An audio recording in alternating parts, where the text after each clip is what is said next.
Hey everybody, we'll be starting the movie in a second. Moby's just fixing the camera. Hey, be careful not to beep so close to the camera, Moby. It's pretty expensive. Hey, I think you got it. Try zooming out. Whoa, way too far. Zoom back in. Yeah, good job, I guess.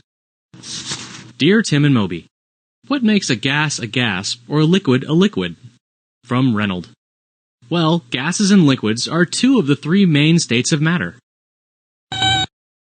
Right, solid matter is the third main state. Matter is anything that takes up space. It's the material that all the stuff in the universe is made of. All physical matter is composed of tiny particles called atoms. And these atoms behave differently depending on the temperature and pressure of their environment. Hey Moby, can you zoom in on this glass of water? As you can see, water is made up of tiny particles called molecules. Each water molecule is made up of 2 hydrogen atoms and 1 oxygen atom. At room temperature and at normal atmospheric pressure, these molecules form a liquid. The particles within a liquid are packed pretty close together, but they're not arranged in any kind of rigid structure. In fact, they move around and slide past one another pretty regularly. Liquids have a fixed volume, but they don't have a fixed shape. If you put liquid in a glass, it'll take the shape of a glass. And if you put it in a water pistol, well, it'll be shaped like the inside of a water pistol. Hey.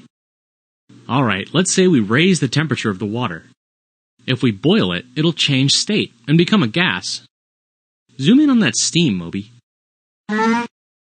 When you increase the temperature of water, you're adding energy to it.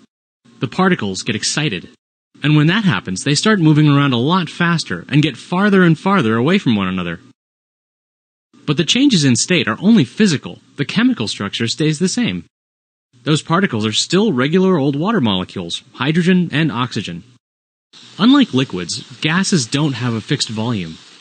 They have a tendency to expand, which means they'll fill up any container that you put them in. Yeah, thanks a lot, Moby. Anyway, one more to go. Solids. You're probably already familiar with solid water. We call it ice. Zoom on in here, Moby. When you lower the temperature of water, you're removing energy. As a result, the particles don't move around so much. They're still made of hydrogen and oxygen, but now they're locked into a pretty rigid structure. Solids have a definite shape and a definite volume. Under normal conditions, they look pretty much the same, no matter what container you put them in. Anyway, those are the main states of matter, and they aren't just for water. All matter, from hydrogen to plutonium, can be a solid, liquid, or gas. There are actually a couple of other states of matter too, but they're not as well known.